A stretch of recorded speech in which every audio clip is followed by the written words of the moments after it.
in Act 5, Scene 1, about line 127 down to about 139, 140 is, and this is it here, is Falstaff's catechism.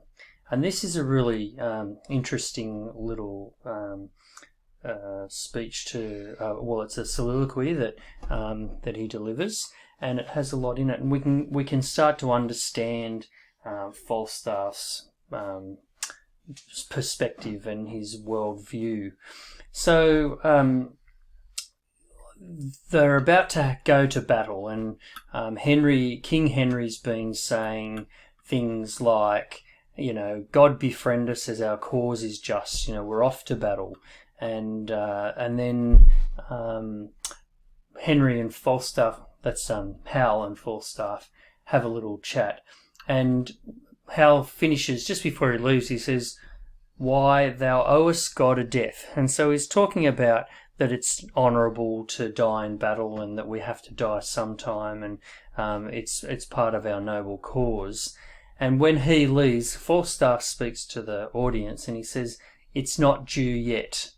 And so he's basically presenting himself as someone who looks after his own interests, and he's not foolish enough just to sacrifice his life for the crown. So he said, "I would be loath to pay him before his day," and that is pay God before his day. So there's a currency, a wealth sort of metaphor, saying that I'm not going to give my life over until I want to do that.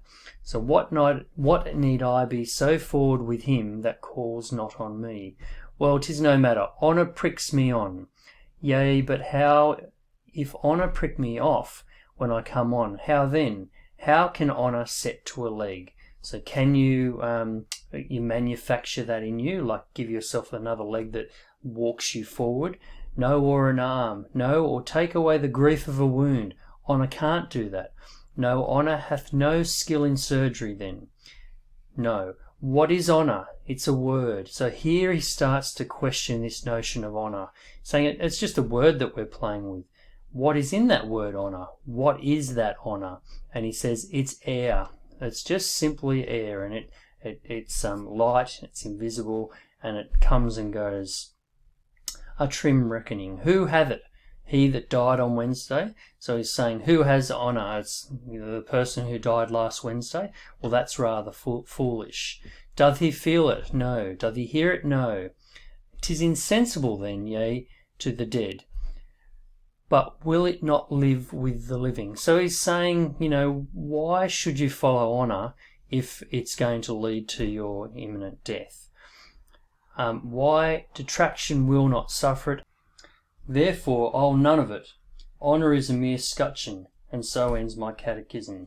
So he's saying that honour is a useless thing. It's the coat of arms. That's what a scutcheon is. It says that it's a coat of arms that's displayed at a funeral. So it's just an emblem. It's symbolic, and it doesn't really do anything. So what we start to see is that Falstaff here is presenting an alternate view to responsible leadership.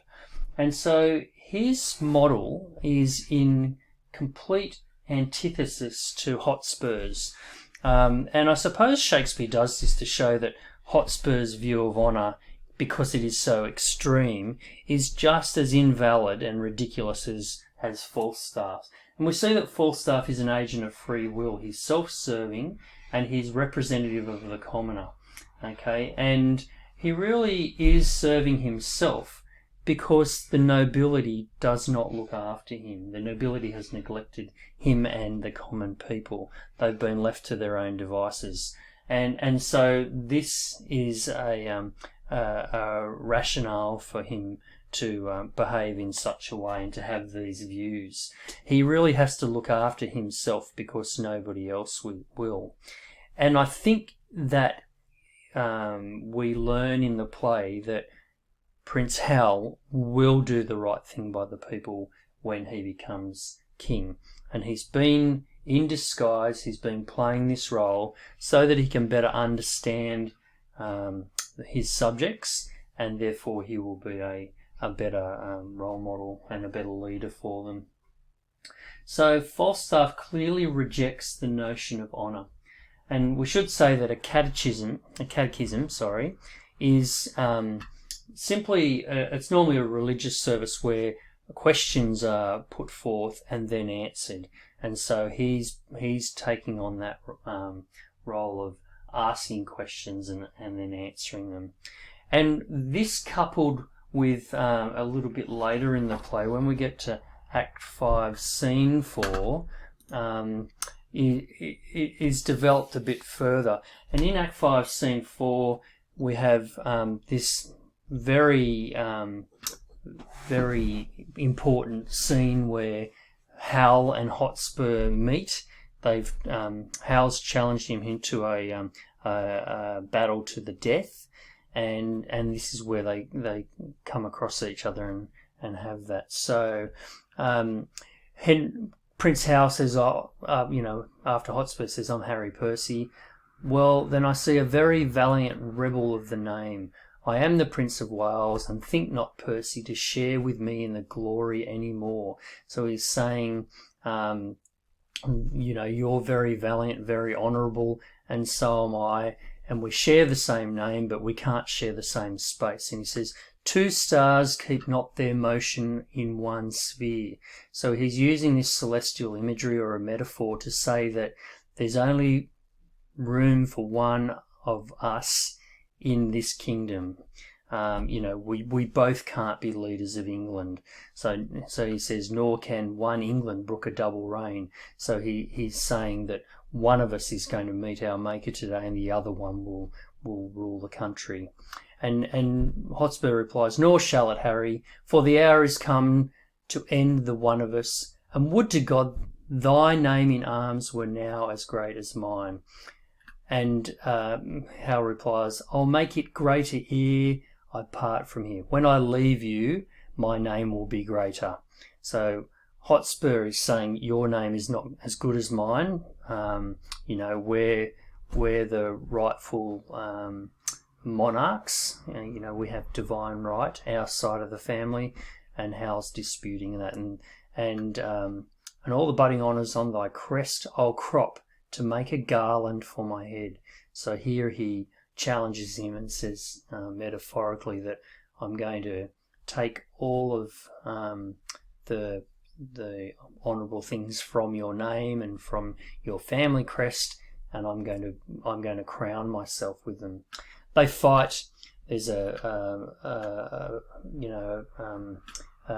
conflict, and Prince Hal is valiant, and he says, but this is Hotspur, "but that the earthy and cold hand of death lies on my tongue. No, Percy, thou art dust." So he's saying I'm about to die, and food for, and Hal finishes his line, is food for worms. So he's saying that he's dead, and he calls him brave Percy. "Fare thee well, great heart." So he recognises that he is a very honourable and noble character, and that's his hubris, but it's ill-weaved ambition. And so that's the problem, that he was too ambitious, and his view of honour was too extreme, and that's what brought him down.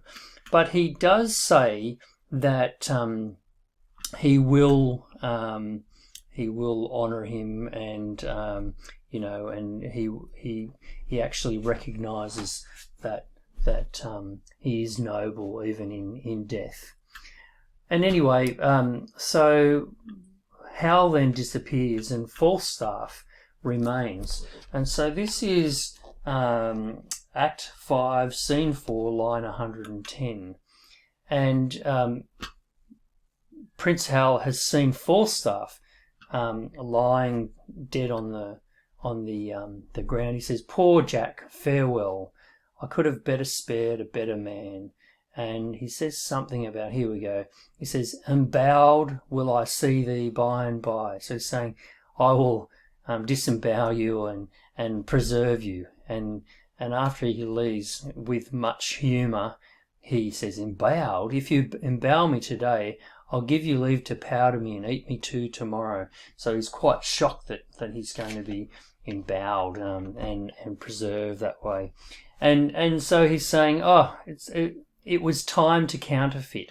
And so this shows his view of honour, saying that I'm all about self-preservation. So I'm lying on the ground pretending to be dead because if I didn't, I'd be dead now. And so counterfeit, I lie. I am no counterfeit. To die. To die is to be a counterfeit.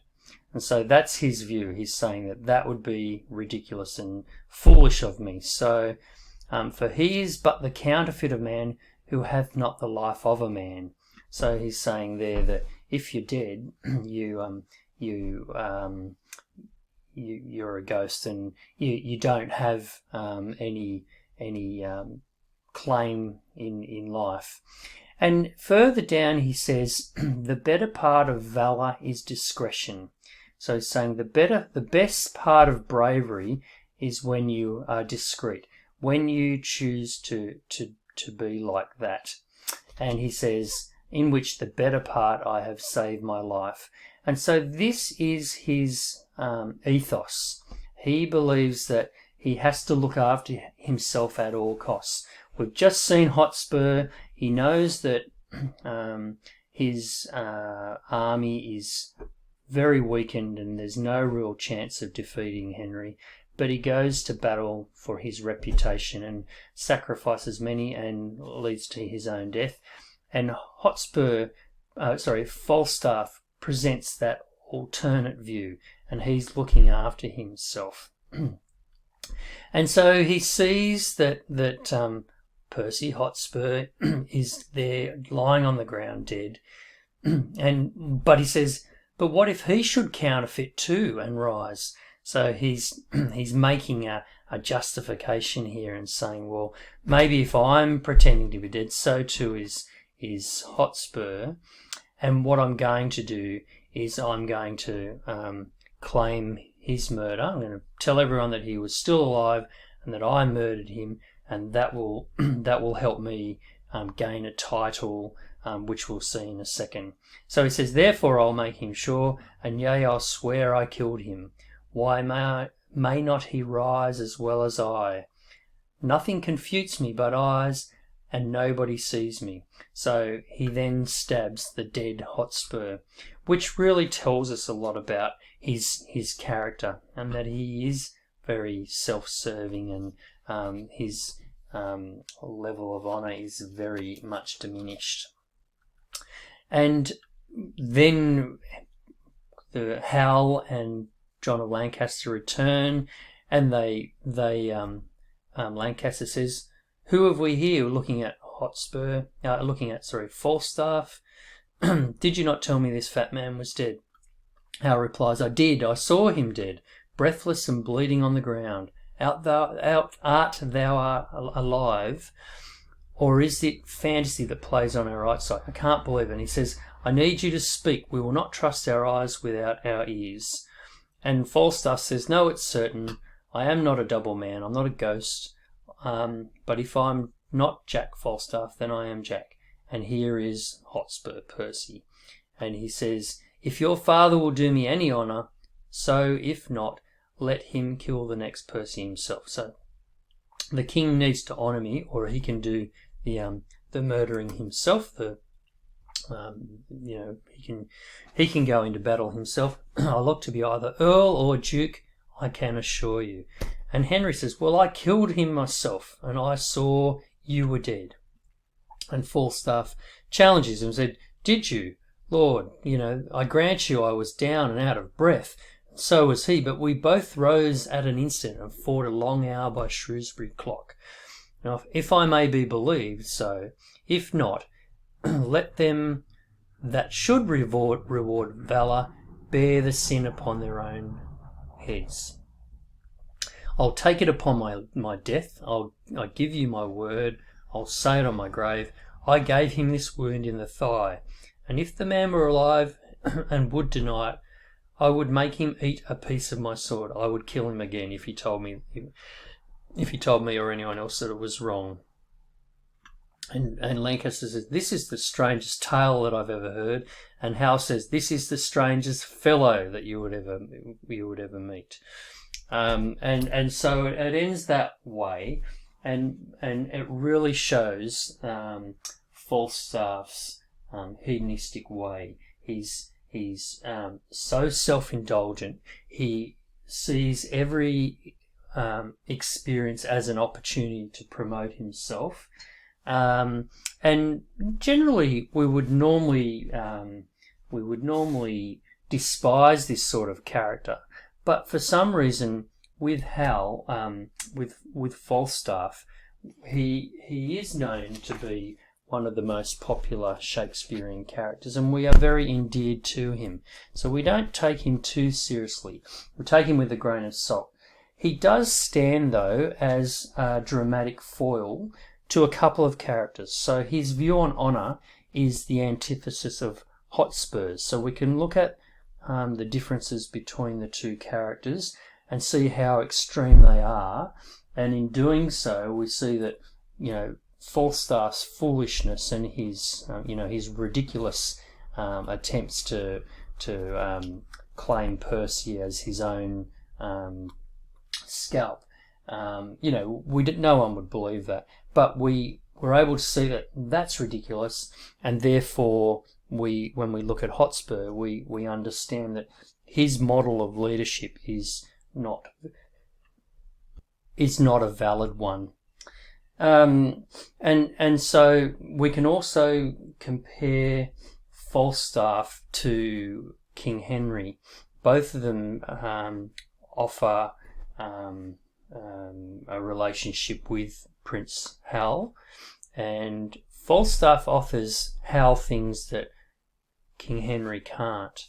And while he's not a very reputable character, he does offer him a really warm relationship, and that's something that Henry can't offer him.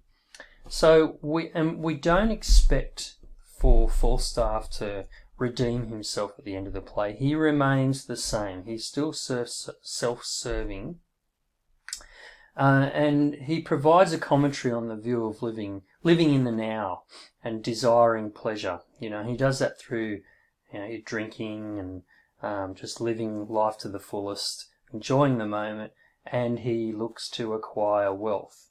And, that's a pretty relevant sort of notion today. So Falstaff wants to enjoy the excesses and he wants to enjoy things now, whereas Hal, he's patient and looks to enjoy his rewards in the future. He's forward-looking. And when we look at Hotspur, he's looking backwards. He's caught in old traditions, and so that doesn't work for him. So this sets up this scene, and this development of Falstaff sets up a really good exploration of what it makes a good leader. It looks at honour as an extreme and sort of says that that's not a valid way. You have to have a bit of balance. Sometimes you have to take a step backwards. Sometimes you have to sacrifice your reputation a little bit in order to meet the desired outcome and to maintain your power and your credibility and your authority. And certainly Hotspur doesn't do that. Falstaff doesn't do that. But it tells us a lot about the character of Hal.